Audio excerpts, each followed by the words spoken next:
التي خرجت من مجلس الأمن، والذي هو يعلم جيدا ماهية هذه القرارات، وإلى الآن لم ينفذ منها ولا حتى بدأ من خلال متابعته لهذه القرارات ولهذه الخطابات. الصورة تختلف عندما يتعلق الأمر بالإسلام والمسلمين، الصورة تختلف عندما يتعلق الأمر تحديدا بأهل السنة والجماعة، الصورة تختلف عندما يتعلق الأمر بالمملكة العربية السعودية، هذه الدولة التي أصبحت شوكة في نحر كل دولة تتجاوز أنظمة العدل حتى تصل إلى الظلم والخيانة والغدر. فدائما ما تجد المملكة العربية السعودية تقف في وجهها بالمرصاد.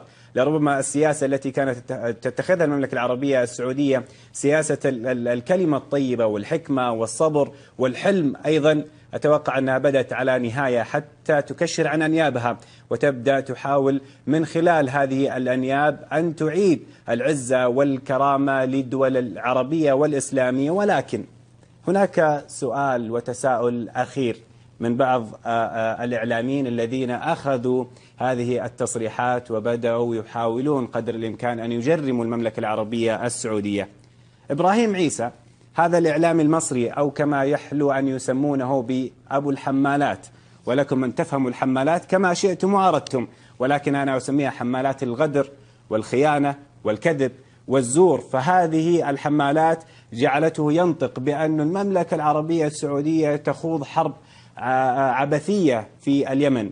وما دخلك أنت وأنت تعيش في قحط واقتصاد مدقع، وأنت تعيش في فقر. نعلم جميعا بأن جمهورية مصر العربية دائما تقف حولها المملكة العربية السعودية ودول الخليج في دعمها ورعايتها ومحاولة قدر الإمكان بأن تزودها بما ينقطع عنها من المعونات في الولايات المتحدة الأمريكية. لا نود أن نتكلم من حكومة لحكومة، وإنما نتكلم من إعلامي لإعلامي. إن لم تنطق بالخير فاصمت، فالشأن ليس شأنك. ومصر هي إحدى الدول المشاركة في قوات التحالف العربي، وإن كانت عبثية وإن كانت، فالدور سوف يكون قادم على مصر، ولربما الدور قدم إليها. ونحن نعاني جميعا في كل الدول العربية والإسلامية ما تعانيه مصر، ولكن للأسف يعني خبئت كل الألسن وتقطعت وقصرت كل الأيدي التي تحاول أن تكون في يد العدل والصدق والأمانة.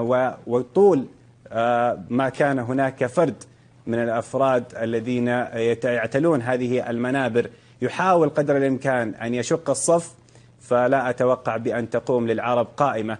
فالمملكة العربية السعودية كما التفت حولها الدول العربية والإسلامية ها هي تتهاوى وتتفكك، لأن هناك من يحاول قدر الإمكان أن يشوه الصورة، وللأسف كذب وخاب وبدأ يحاول قدر الإمكان من خلال الأخبار التي يروجها الميليشيات. فإبراهيم عيسى بدأ يتكلم ليس من قبل تصريح من قبل قوات التحالف العربي، ولم يهبأ أيضا بما طلبت به قوات التحالف العربي من لجان تحقيق باستعانة أمريكية حتى يصدق العالم. فالعالم أصبح لا يصدق إلا الولايات المتحدة الأمريكية، حتى وإن كان بالكذب والزور والظلم. فهو يستخدم هذه الأخبار الزائفة من قبل من؟ من قبل الميليشيات الحوثية الإرهابية. فمن يستند على أخبار من قبل منظمات إرهابية لا أتوقع بأنه إنسان عاقل، ولربما يعني هو منهم. باختصار، في أمان الله.